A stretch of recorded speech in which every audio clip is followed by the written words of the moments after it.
Quero convidar você a abrir a sua Bíblia em Malaquias, no capítulo 2. Nós vamos ver aqui a mensagem dessa noite, nessa tarde, novamente, do capítulo 2 até o versículo 1 até o versículo 9. Bom? Malaquias, capítulo 2, do verso 1 até o verso 9. Tenho dito aqui aos irmãos que aqueles que não viram ainda as demais mensagens, para você poder se inteirar, elas estão no Facebook também, no meu canal no YouTube, tá? Então, se você quiser ouvir o que foi pregado lá no capítulo 1, as duas mensagens, domingo retrasado, domingo passado, elas estão disponíveis para você acompanhar. E hoje nós vamos então fazer a leitura do capítulo 2, verso 1, Malaquias, até o versículo 9.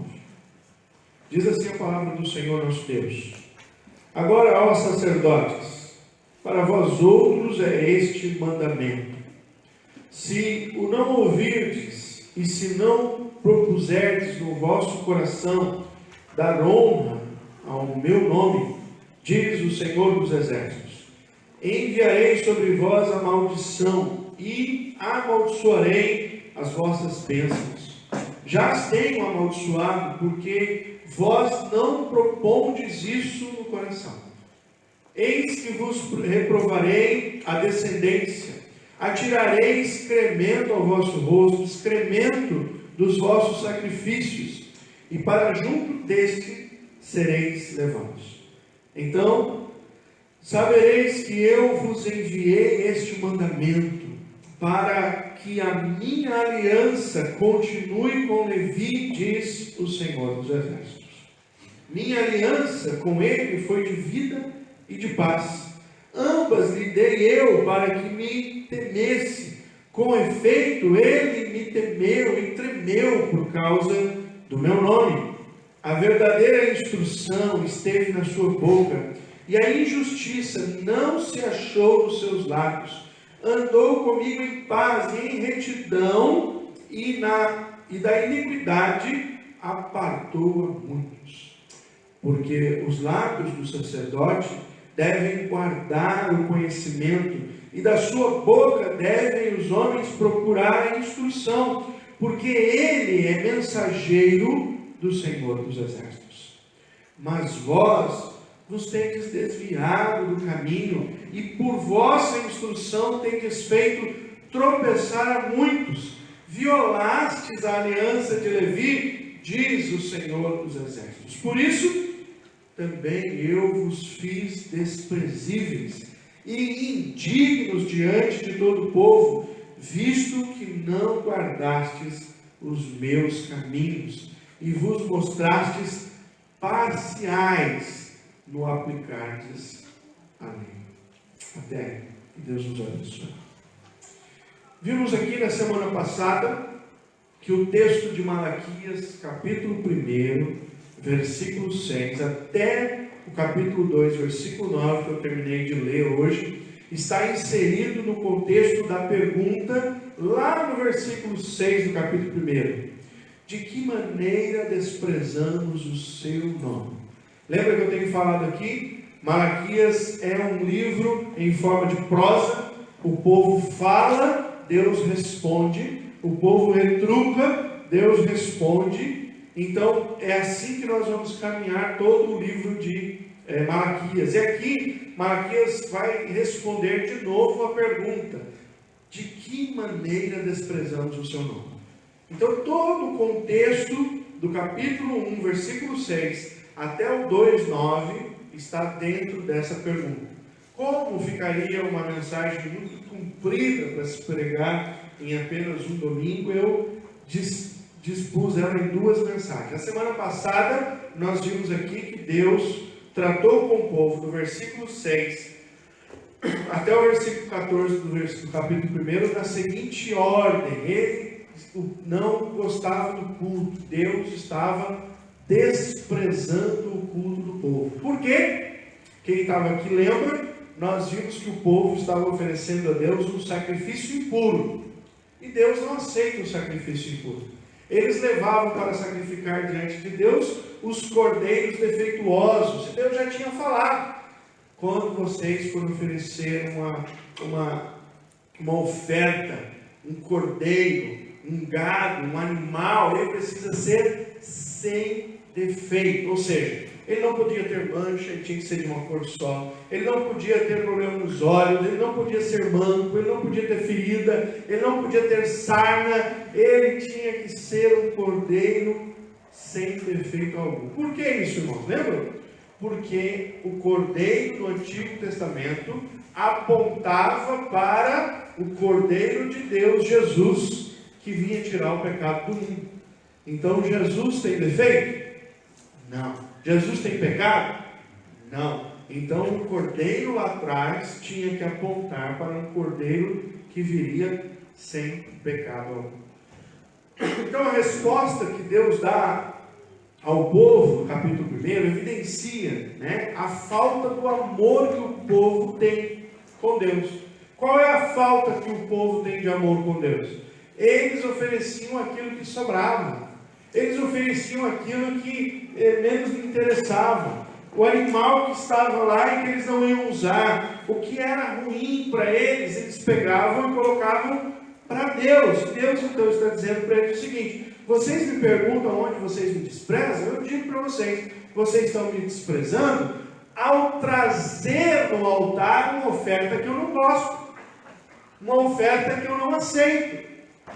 E aí tinha dois problemas nesse pecado. O primeiro problema estava no pecado de quem ia oferecer o cordeiro. Então aquele que trazia a oferta estava pecando, porque estava dando para Deus sobra, estava dando para Deus coisas ruins. E o segundo pecado estava na avaliação do sacerdote, porque o sacerdote, antes de oferecer o sacrifício, ele tinha que examinar o cordeiro, ele tinha que examinar o animal. E se ele encontrasse defeito no animal, ele tinha que dizer: olha, esse não serve, esse você não pode trazer aqui, esse você leva para outro lugar, faz um churrasco com os seus amigos, mas para apresentar ao cordeiro, ao Senhor, não serve.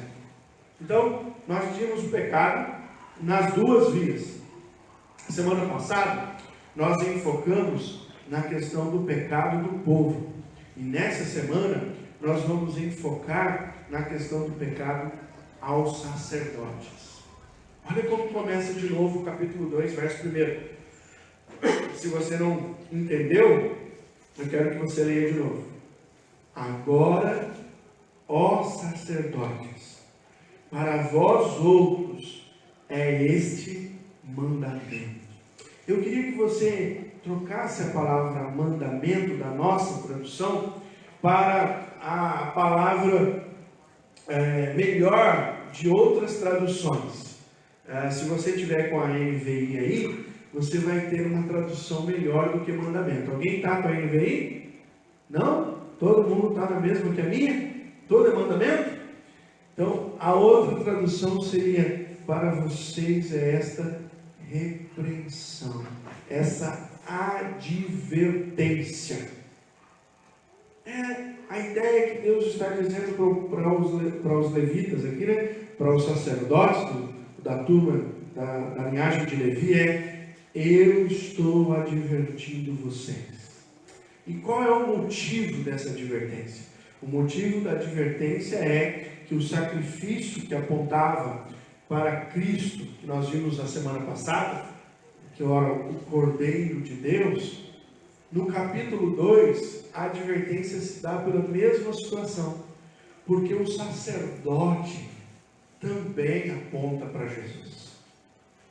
Então, quando Deus fez lá no Antigo Testamento a figura do sacerdote, era para apontar para Jesus. A figura do Cordeiro era também para apontar para Jesus. Logo, se o Cordeiro não poderia ter defeito, o sacerdote também não.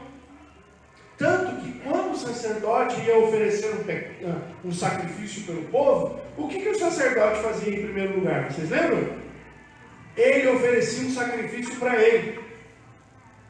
Antes de oferecer o sacrifício para o povo, ele oferecia o dele. Ele se arrependia dos seus pecados e oferecia diante de Deus. E o sumo sacerdote, quando ia oferecer o sacrifício no Santo dos Santos, uma vez por ano, ele não podia dormir, porque, se ele dormisse, tivesse um sonho pecaminoso. Ele não podia, ele tinha que aparecer diante de Deus puro, purificado. Então ele tinha uma roupa especial, ele tinha uma cerimônia de se lavar totalmente especial, ele oferecia o sacrifício em favor dele, e então quando se oferecia o sacrifício a Deus, ele entrava com um pedaço do sacrifício no Santo dos Santos, tremendo de medo, porque ali é o lugar da morada de Deus, e podia dar errado, irmãos. Tanto era que o sacerdote tinha uma corda amarrada no pé, e ficava lá fora as pessoas com a corda, porque se demorasse muito e ele não saísse, podia ser que ele tivesse sido fulminado pela presença de Deus. E então eles teriam que puxar o corpo daquele sumo sacerdote. Deus é um Deus santo. E aqueles que se apresentam diante de Deus têm que estar em santificação. E então Deus dá uma bronca no povo aqui, e agora ele dá uma bronca no próprio sacerdote, dizendo: olha, o que vocês estão fazendo? Que tipo de sacerdote vocês são? Vocês estão perguntando como vocês me desprezam? Eu vou dizer para vocês como é que vocês me desprezam. E é interessante que nesse pedaço do texto, Deus usa a figura de Levi. Todo sacerdote era da tribo de Levi, mais conhecido como os levitas. Hoje se fala muito em levitas para quem canta, né? Mas não é isso. Levita era toda a tribo que trabalhava para o culto de Deus. Trabalhava para o tabernáculo e depois trabalhava para o templo. E o que esse povo tinha de tão especial? Eles eram um povo de Deus, inclusive naquilo que eles herdavam. Lá em Josué, capítulo 13, versículo 14, tem uma expressão interessante que diz assim, quando Josué está dividindo a terra para as 12 tribos, Deus dá uma ordem para Josué, e ele diz assim, Josué 13, 14, tão somente a tribo de Levi não deu herança. As ofertas queimadas do Senhor Deus de Israel são a sua herança, como já lhe tinha dito. Eu expliquei um pouco isso aqui quando nós estávamos estudando Neemias. Deus distribuiu a terra em 11 partes, 11 territórios. Eram 12 tribos, e a tribo de Levi não tinha território, porque na tribo de Levi a herança deles era o Senhor. Aonde estava o templo, lá eles estavam. Então tudo que se trazia para o templo era para a manutenção da tribo de Levi. Então os dízimos vinham ao templo para quê? Para manter o templo e também manter os sacerdotes, os cantores. Tudo isso era mantido, porque Deus tinha ordenado. Então quando se oferecia um sacrifício diante de Deus, eles cortavam parte do animal e eles retiravam para alimento da tribo de Levi. E outra parte eles queimavam até virar carvão, para que aquilo subisse na presença de Deus. Era assim que Deus fazia. Deus cuidava dos seus sacerdotes, e Ele queria que os seus sacerdotes fossem homens dignos a respeito do seu nome. E nós vemos aqui que infelizmente isso não está acontecendo. E então Deus vai puxar a orelha do povo. Deus vai repreender aos levitas, aos sacerdotes, por causa daquilo que eles estavam fazendo contra o seu nome. Lembremos uma coisa, a ideia central do texto que nós estamos estudando de Malaquias é o seguinte, a ideia central do livro: Deus repreende o seu povo por causa dos seus pecados e lhes anuncia a esperança que virá àqueles que se arrependerem. Então, em todo o tempo do livro, Malaquias vai repreender o povo por um pecado, mas vai apontar para uma saída. Esse é o papel do profeta. Repreende o povo e aponta uma saída. Então, portanto, a repreensão dada aos sacerdotes, nesse momento aqui do texto de Malaquias 2, visa levá-los ao arrependimento e transformação. E então eu quero convidar vocês, nesses versos que lemos, para ver o que Deus espera dos seus sacerdotes. Essa é a mensagem que nós vamos ter aqui. O que Deus espera dos seus sacerdotes. Irmãos, embora esse texto seja muito direcionado aos sacerdotes, e hoje a gente faz uma interpretação muito direta do texto.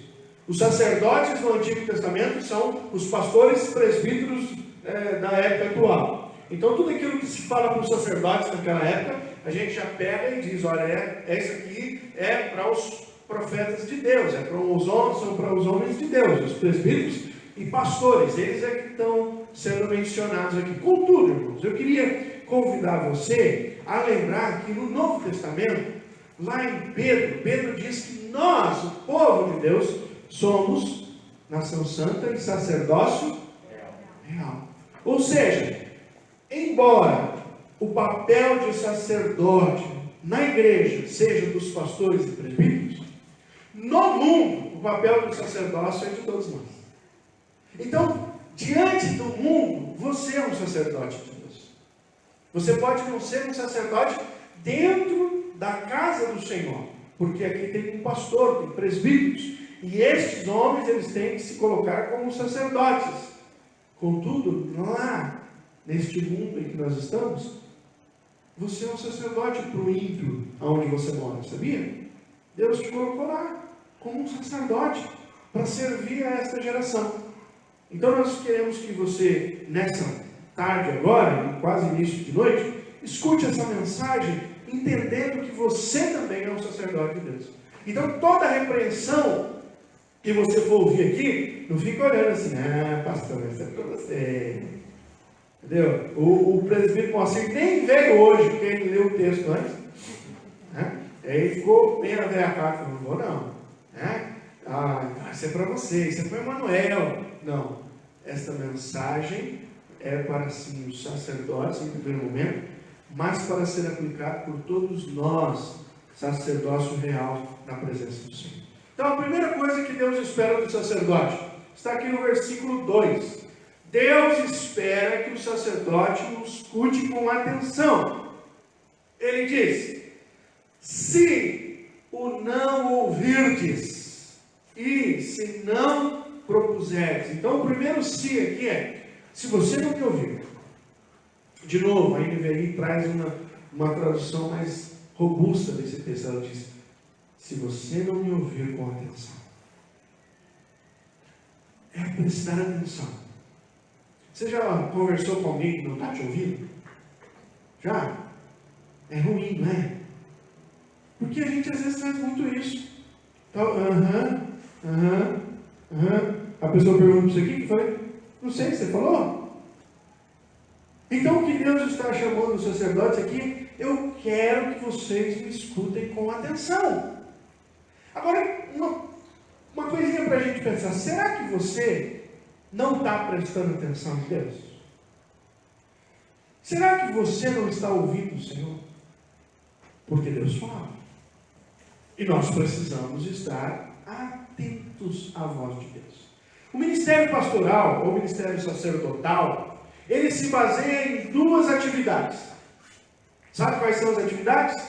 Trazer Deus aos homens e levar os homens a Deus. São essas duas.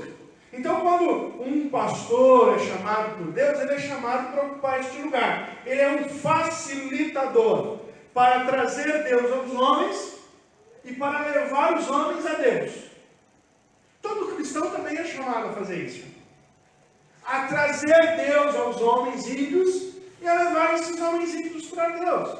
Esse é o nosso chamado como um sacerdote. Mas aqui, olhando especificamente para a ideia de um homem de Deus, um sacerdote, aqui o pastor, o líder, ele precisa realizar essa tarefa divina. Então é necessário que os sacerdotes consigam ouvir o que Deus tem para dizer. É importante estar com o ouvido limpo, atento, compreendendo a mensagem de nosso Deus. infelizmente, irmãos, assim como aqui no tempo de Malaquias, hoje nós temos muitos sacerdotes que têm trocado a fonte. Então, ao invés de ouvir Deus, estão ouvindo outras fontes.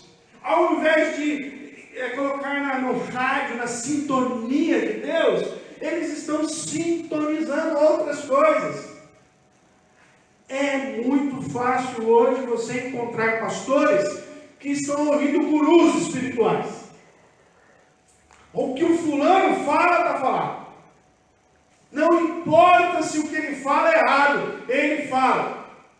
É por isso que hoje dentro do meio gospel tem uma idolatria. Tem pastor que não é mais chamado de pai, é chamado de pastor, é chamado de pai. Tem pastor que não é mais chamado de pastor, é chamado de apóstolo. Tem pastor que não é mais chamado de apóstolo, agora é chamado, sei lá, de querubinha. Tem umas invenções por aí. Patriarca. É o nosso patriarca. Então o que o patriarca falou, está falando. Irmãos, isso é idolatria. Dentro do meio gospel, dentro do meio evangélico, que era para ser um meio onde a palavra de Deus é regra de fé e prática, já não é mais. Por quê? Mais um, vou citar o nome aqui, né? Mais um. Não vou citar não, porque isso aqui está online, mas aquele pastor conhecido da TV falou.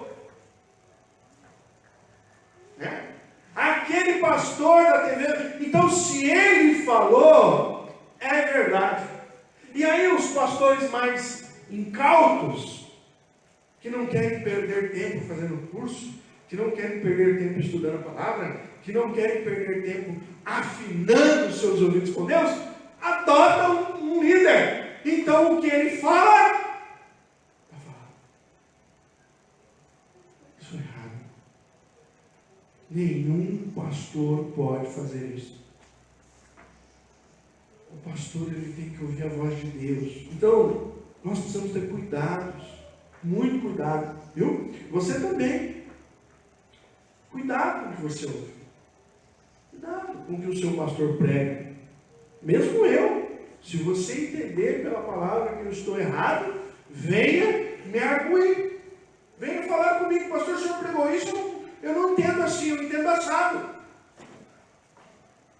Porque a palavra é o veio fiel nosso na igreja. Então, pastores hoje que trocaram a fonte, não escutam mais a Deus, estão escutando gurus espirituais, estão escutando teologias. Olha, inventaram teologia tal, inventaram modelo tal, inventaram a situação tal, e os pastores correm atrás desse mercado louco que é no meio evangélico hoje, e não querem nem saber se isso está baseado ou não na teologia, nos princípios bíblicos.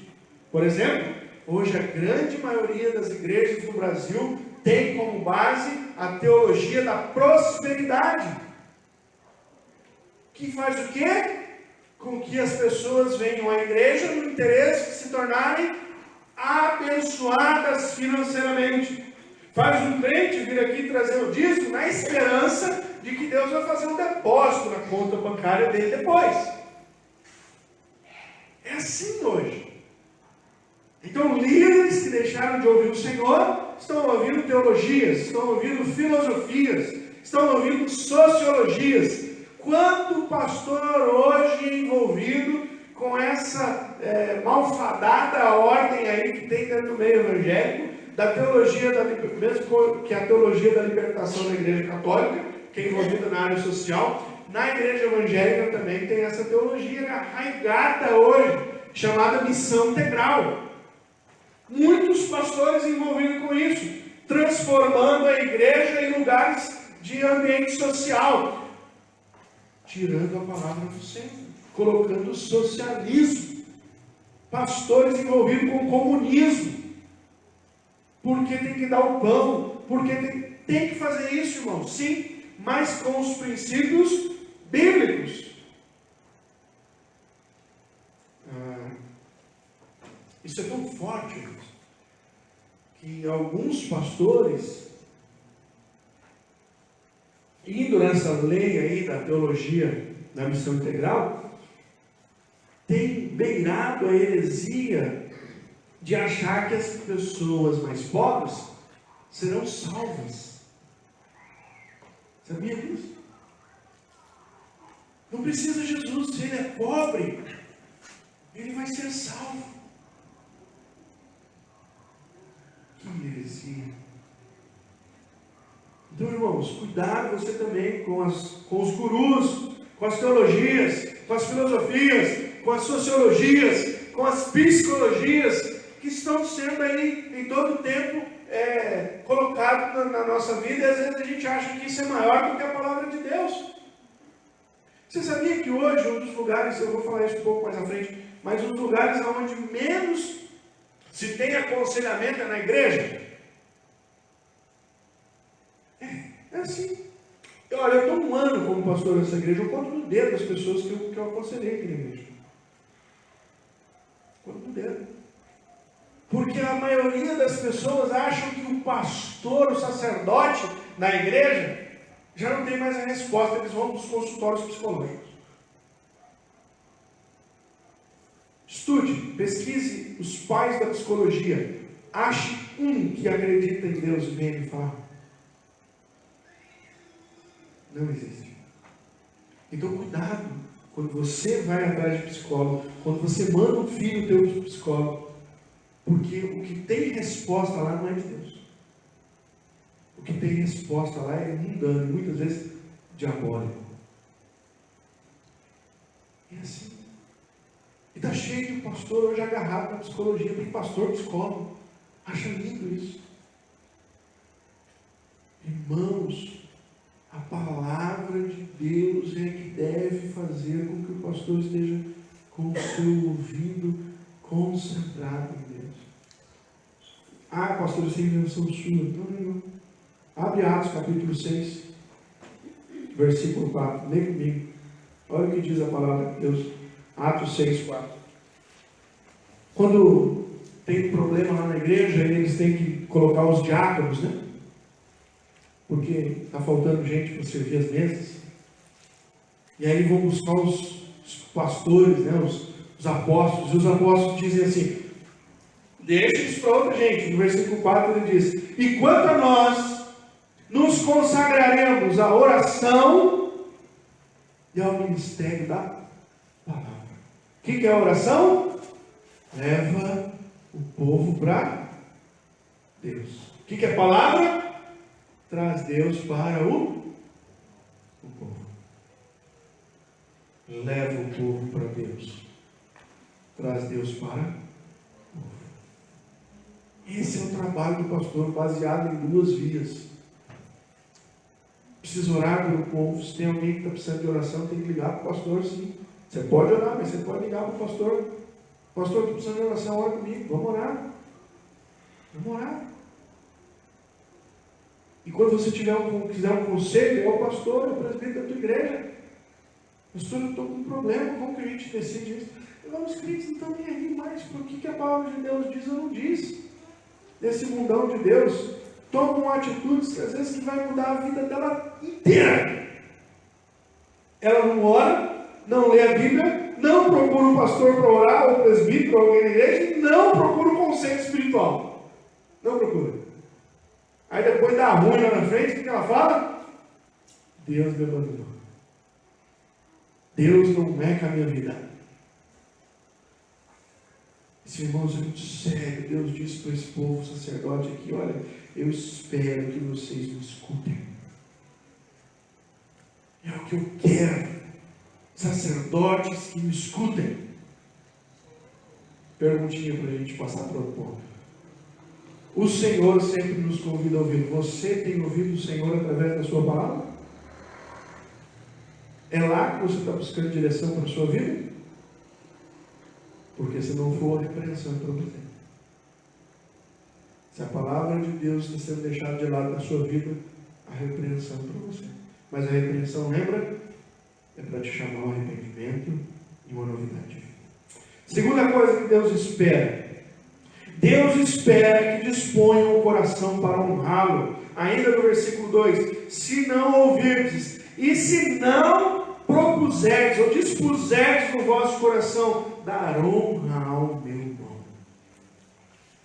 Deus quer sacerdote que honre com o coração. Vocês precisam me honrar. Vocês precisam entender que isso é importante. Calvino, irmãos, disse o seguinte: o coração dos homens é uma fábrica de ídolos. Vou dizer novamente: o coração do homem é uma fábrica de ídolos. Nós fabricamos ídolos todos os dias, todo o tempo. Nós fabricamos, esse é o nosso coração.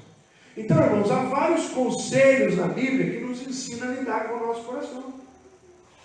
Se nós não tivermos o coração de Deus para honrá-lo, nós não vamos fazer o papel de sacerdotes que Deus quer que a gente faça. Se o coração de um servo de Deus estiver dividido, não serve. Jesus disse isso. Não serve. Se o teu coração está dividido entre Deus e enterrar o teu pai, não serve. Não viu isso que Jesus falou? Não serve. Se o teu coração está dividido entre Deus e as riquezas, não serve. Deus não quer alguém que esteja com o coração imbuído em outro lugar. Então Ele ensina para nós a sua palavra. Quer ver? Ele menciona que o nosso coração é enganoso. Lembra disso? Onde está? Lá em Jeremias 17:9. O coração do homem é enganoso. Por isso, irmão, não deve ouvir o coração. Cuidado com o que o teu coração fala. Porque se o teu coração diz alguma coisa para você que está contrária à palavra de Deus, escute a palavra e deixa para lá o teu coração. Né? Então, se você aconselhava alguém assim, faz o que o teu coração mandar. Isso é conselho de herege, irmão. Isso é conselho de gente que não quer aconselhar. Né? Não, o conselho nosso é bíblico. E se o teu coração está mandando você cometer um pecado, não escute o teu coração. Outra coisa que ele diz: o coração ele é mencionado como um depósito. Então você precisa ter cuidado com o que você vai guardar nele. Lá em Levíticos 19:17 diz assim: não guarde no seu coração a ira contra o teu próximo, a mágoa contra o teu próximo. Gente, que ensinamento maravilhoso. Infelizmente, quantas pessoas hoje na igreja são pessoas iracundas e magoadas, que não sabem perdoar, porque guardam no coração a mágoa, guardam a ira. O coração também é passível de endurecimento. Então, devemos mantê-lo maleável para que ele não seja quebrado. A palavra de Deus diz em vários lugares que o nosso coração ele pode ser despedaçado pelo Senhor. Porque quando ele se torna duro, Deus não tem o que fazer a não ser quebrar o nosso coração. Irmão, não é bom ser quebrado o coração não, viu? Deuteronômio capítulo 2, o verso 30 diz assim: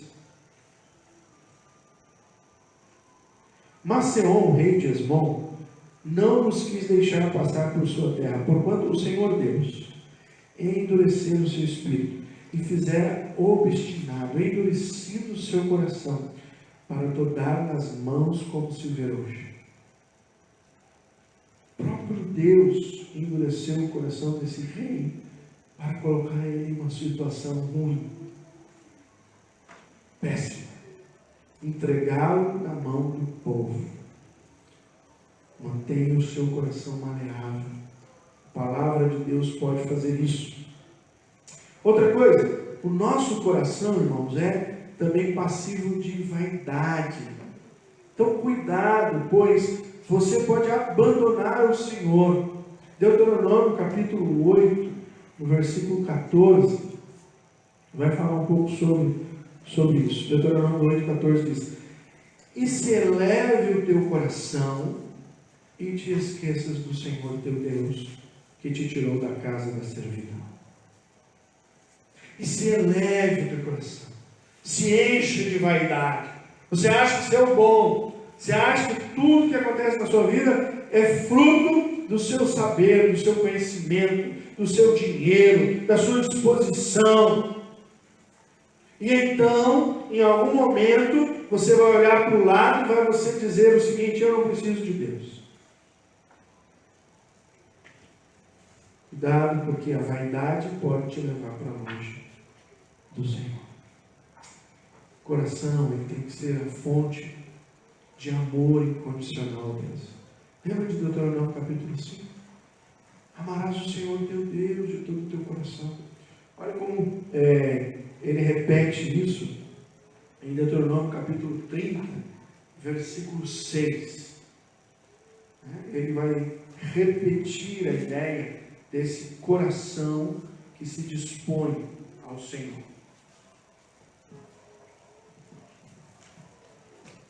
Deuteronômio 30, versículo 6. O Senhor teu Deus circuncidará o teu coração e o coração da tua descendência para amares o Senhor teu Deus de todo o coração, de toda a tua alma, para que vivas. Deus quer um homem, um sacerdote, um povo que tenha um coração disposto a honrá-lo. Alguém que está realmente identificado em honrar ao Senhor com a sua vida. Como está o seu coração hoje? Será que ele está disponível para amar o Senhor acima de todas as coisas? Porque este é o chamado de Deus para todos nós. Um coração que o ame acima de todas as coisas. Outra coisa, irmãos, que Deus espera dos sacerdotes.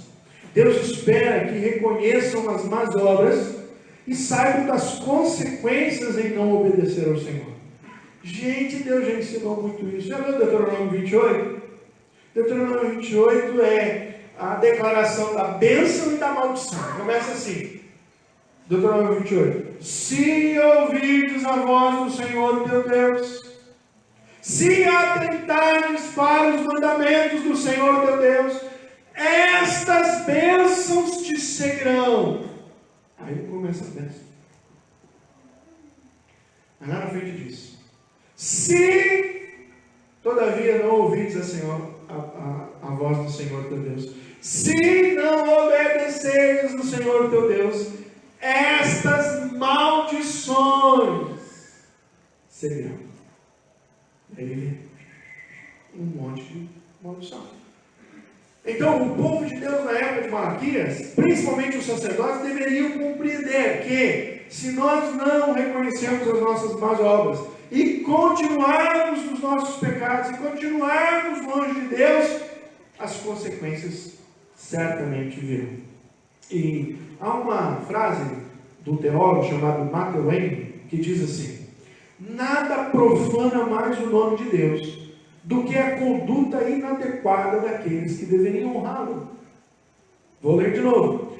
Nada profana mais o nome de Deus do que a conduta inadequada daqueles que deveriam honrá-lo. Ou seja, de nós, seu povo, seus sacerdotes, Deus espera que as nossas condutas o honrem. Inclusive, as pessoas neste mundo esperam de nós ações que honrem o nome do nosso Deus. É por isso que eles se escandalizam tanto quando um crente faz uma coisa errada. Eles se escandalizam muito. Porque eles esperam que nós sempre vamos dar o bom exemplo. Então, irmãos, os sacerdotes, nesse texto aqui, no versículo 3, no versículo 8 e 9, são convidados a Deus, chamados para temer o Senhor. Deus os acusa, então, de, primeiro, não dedicar o coração ao Senhor. Segundo, de desviar o coração, de desviar do caminho. Terceiro, de fazer muitos tropeçarem. E quarto, de serem parciais na aplicação da lei. 4 más obras que Deus, nesse texto, chama os sacerdotes para repensar. Escuta, vocês não estão dedicando o coração a mim. Se você não está dedicando o coração ao Senhor, você não pode ser um sacerdote. Não pode. É por isso, irmãos, que muita gente quer ser pastor e ele não consegue ser um pastor, um presbítero, porque ele tem o coração dividido. Ele está disposto, mas para Deus em segundo, terceiro plano. Ele não está totalmente disponível. Então, se você não vai dedicar o teu coração ao Senhor, não queira ser um sacerdote, não queira ser um pastor, não queira ser um presbítero da igreja. Se o teu coração está dividido, fique servindo ao Senhor só como você está mesmo, talvez como membro ou ajudando em uma outra coisa, porque Deus quer sacerdotes que se dediquem de todo o coração. Deus acusa de más obras. Vocês estão se desviando do caminho. Irmão, crente não pode se desviar. Imagina, pastor. Alguém já viu o pastor desviado? Conhece o pastor desviado? Escandaliza mais ou menos do que o crente? Ferirei o pastor e as ovelhas vão se dispersar. Eu lembro que logo que eu me converti, um primo meu veio zombar, né? Eu fui falar para ele, cara, você não aguenta um mês. Não dá um mês para você estar de volta. Aí a gente conhecia um camarada na época, eu nem me lembro mais o nome dele. Mas o meu primo disse, sabe o fulano? Aí eu falei assim, sei. E o fulano, irmão, que ele citou, era um cara beberrão, usava droga, mulherengo. Era assim, a zoeira toda, num cara só, era esse cara aí. Era um amigo nosso. Aí ele disse para mim assim, sabe o fulano? Eu falei, sei. Ele era pastor.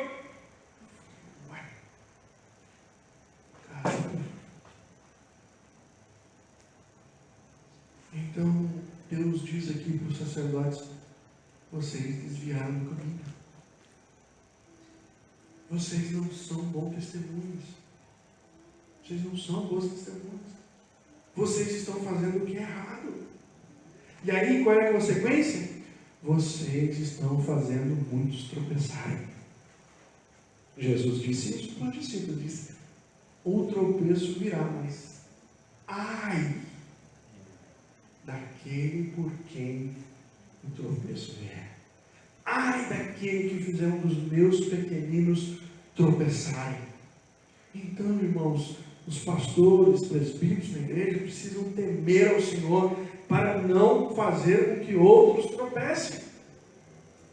E tem muito pastor fazendo as pessoas tropeçarem por descuido com a palavra. Tem muita gente. Outra acusação, serem parciais na aplicação da lei. Isso aqui dentro da igreja evangélica, irmão, é horrível como isso acontece. Usa de um rigor com João, mas é um rigor com João. Com Pedro, não. Pedrinho passa a mão na cabeça dele. Deixa o Pedrinho. Eu já vi isso algumas vezes, irmãos. Dentro da igreja, se põe um peso sobre uma pessoa por causa de um pecado.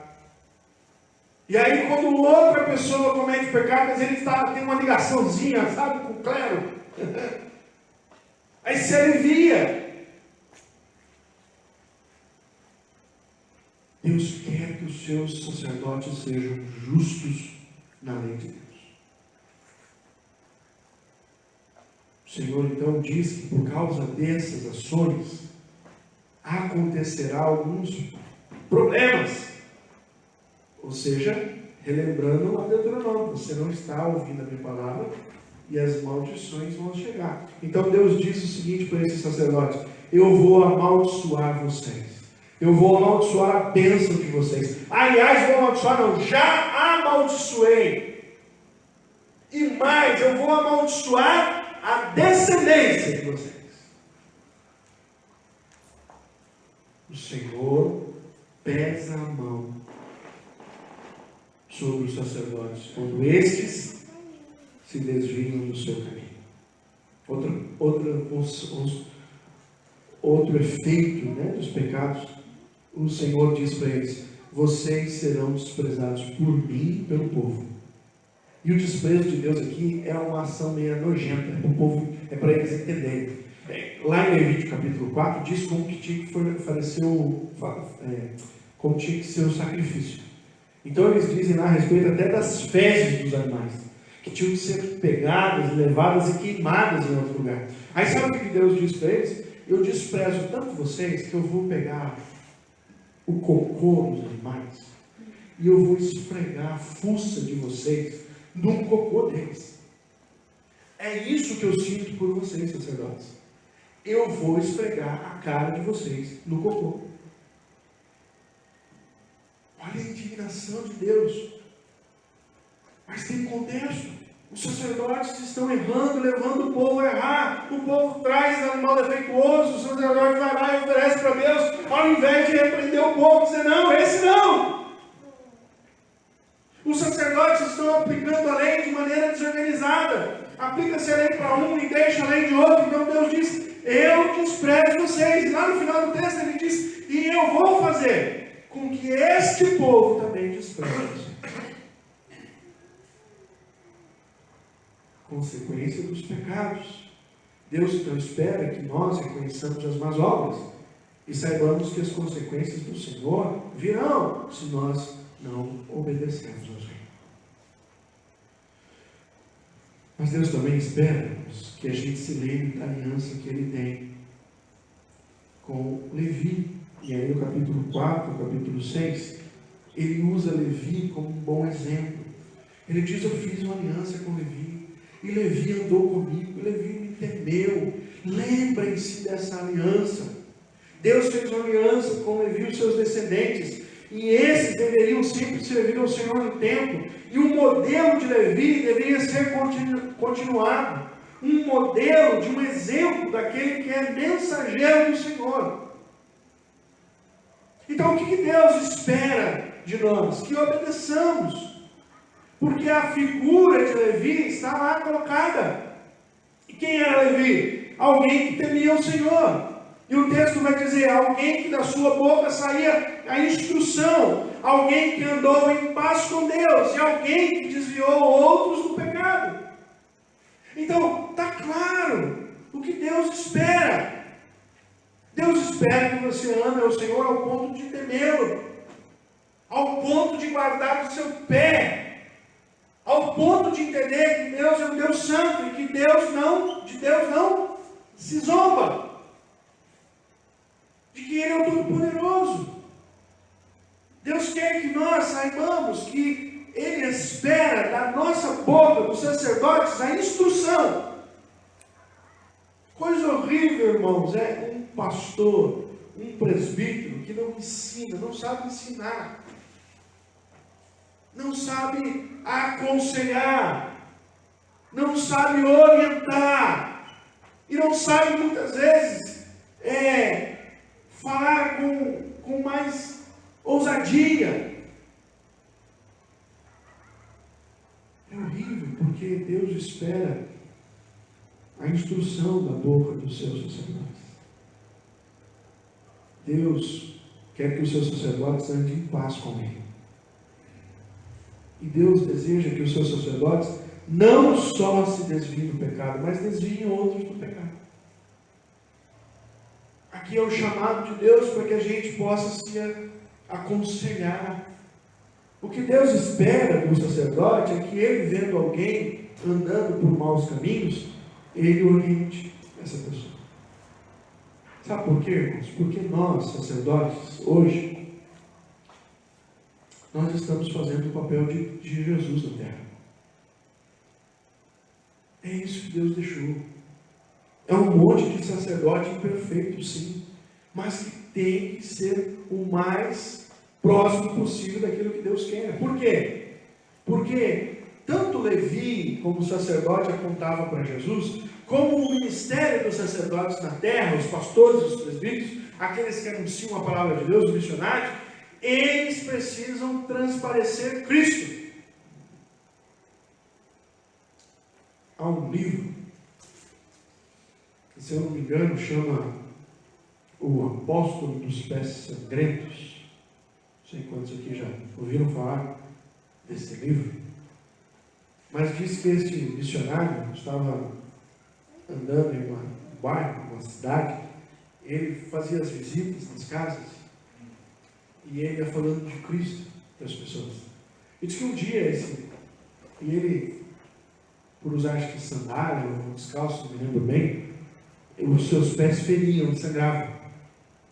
E ele, mesmo assim, ele continuava. Então ele é conhecido como o apóstolo dos pensamentos. E diz que um dia ele bateu numa casa e a criança foi atender. E a criança abriu a porta e olhou para ele e riu e voltou correndo e disse assim: mãe, Jesus está aqui. Ao ponto dele parecer tanto com Cristo nas suas atitudes.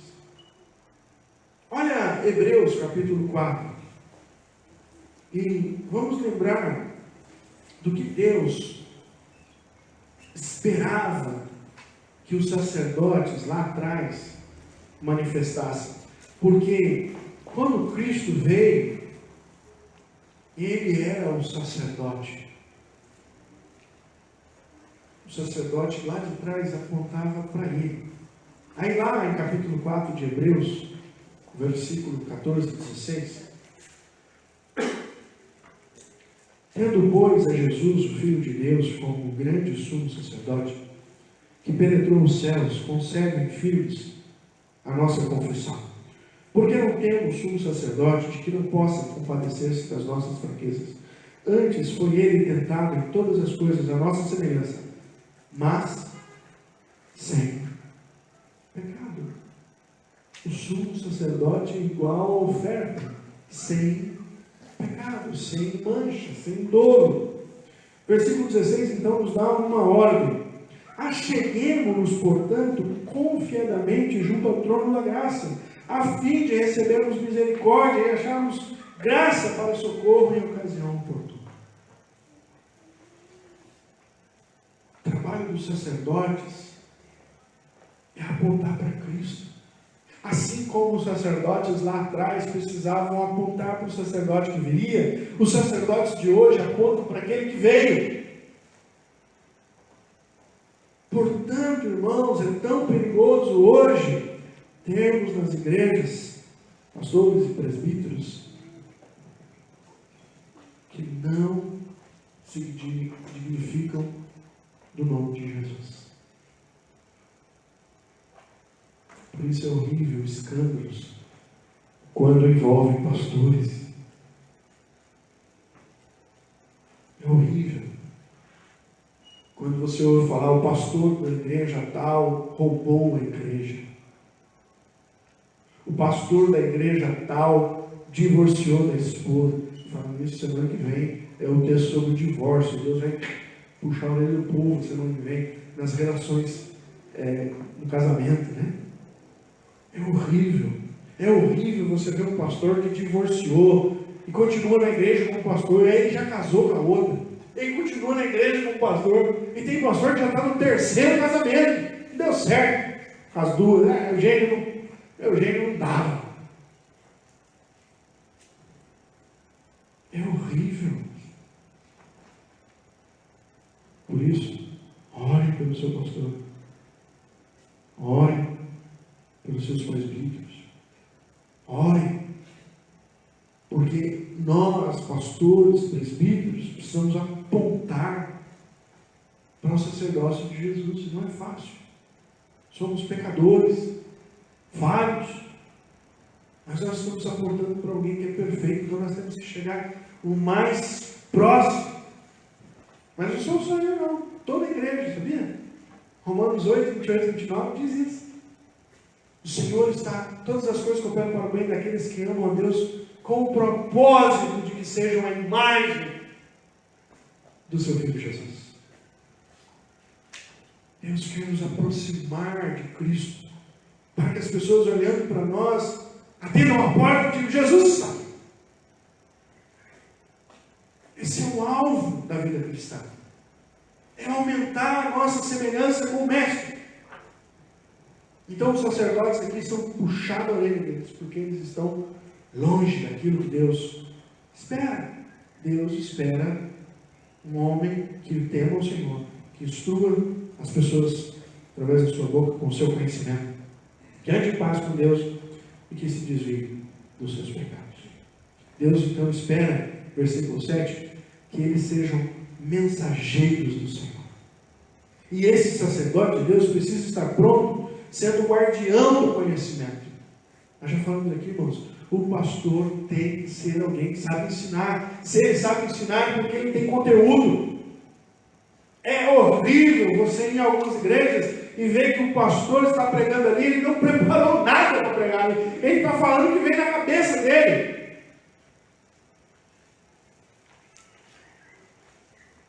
Então, pastores precisam estar preparados para aconselhar, para pregar, para dar uma boa aula, pastores e presbíteros.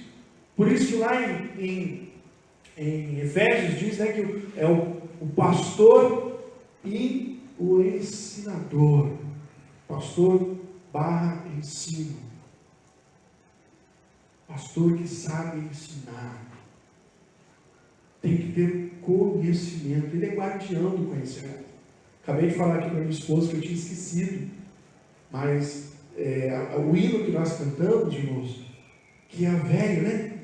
Encontrei um bom amigo. Irmão, tem uma heresia horrível nesse livro, ele não pode ser cantado. A gente canta, a gente percebe a heresia. Sabe qual é? Você percebeu já? O escolhido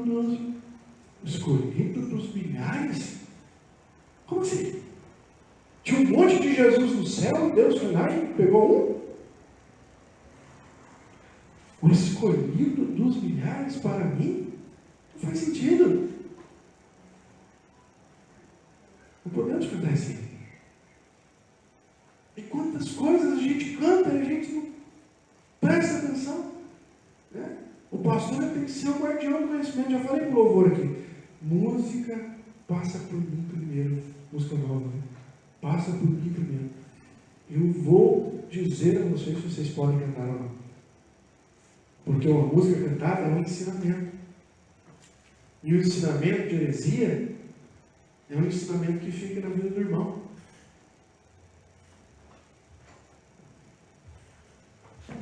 Deus quer que o sacerdote esteja pronto. A sua boca deve instruir homens segundo a palavra de Deus. Esse versículo 7 é magnífico. Os homens irão procurar um sacerdote. Os homens irão atrás do conhecimento lá no sacerdote. Porque os lábios do sacerdote devem guardar o conhecimento, e da sua boca devem os homens procurar a instrução, porque é mensageiro do Senhor dos Exércitos. Irmão, nós perdemos isso. O que eu falei no começo, nós perdemos isso. Os crentes não veem mais no pastor um conselheiro. Não veem mais. Simplesmente assumem a postura lá de juiz. Cada um faz o que dá na sua cabeça. E muito disso é culpa dos pastores, que não se prontificam a atender o membro, a conversar com o membro, a aconselhar o membro. Muitos pastores deixam, outros terceirizam. Está cheio de pastor que diz: esse não é problema, esse eu não consigo. Manda para um psicólogo. Preguiça de investir na vida das pessoas. Mas Deus tem um alvo para o sacerdote. Você já pensou? As pessoas vêm até Jesus, Jesus fala: então, que não vou conseguir resolver, não. Dá para você falar com o Buda? Dá para você ir lá com o Maomé? Maomé, acho que é teu. Lembra? Nós, sacerdotes, apontamos para Cristo. Nós não podemos dispensar as pessoas. É por isso que o pastor ele precisa ser preparado. É por isso, irmão, que se você vai numa igreja que você tem um pastor que não fez um seminário, ou que só fez o seminário e largou. Tem pastor aí que está com 30 anos de pastorado, ele fez o seminário lá atrás, não estuda mais nada. Não senta na cadeira para aperfeiçoar, para melhorar.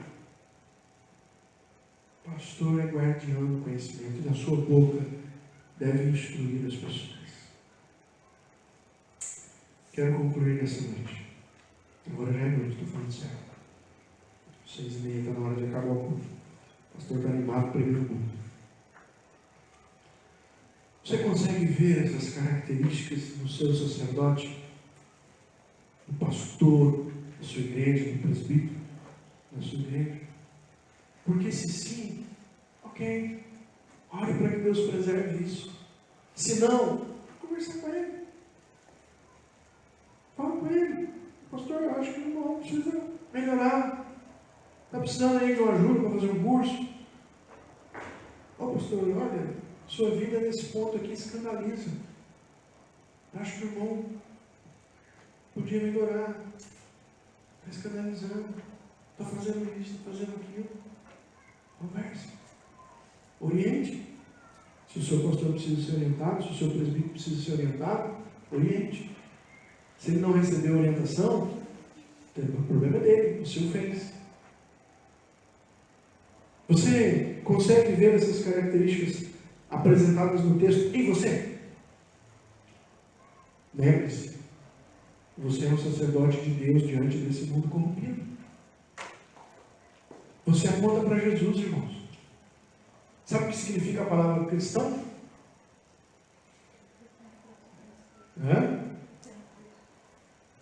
Pequenos cristos. Quando nos deram essa palavra, foi porque apontaram para nós e disseram: estes homens se parecem com Cristo.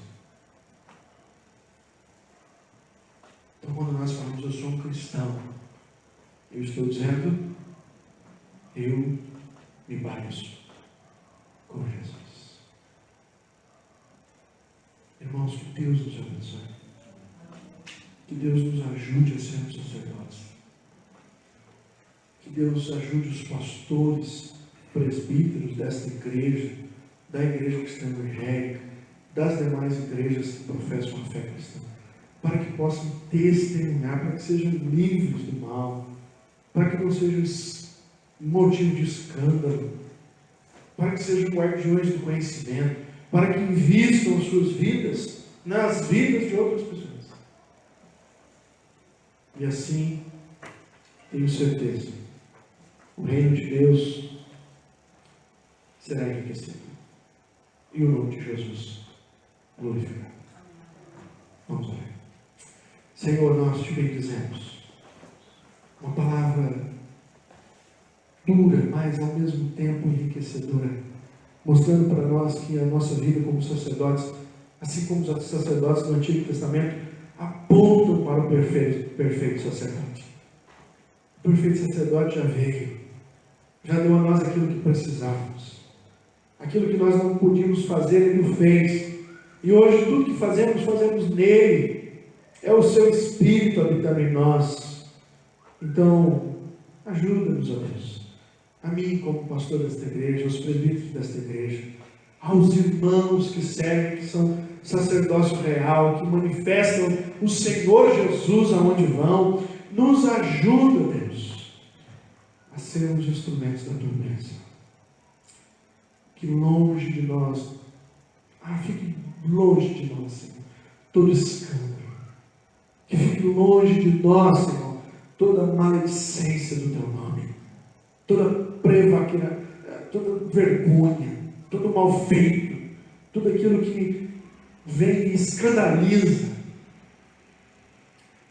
Tem misericórdia de nós, Senhor. Nos afasta disso. E nos faz nos aproximarmos cada dia mais de sermos instrumentos do Senhor, para a glória do teu nome. Oramos em nome de Jesus.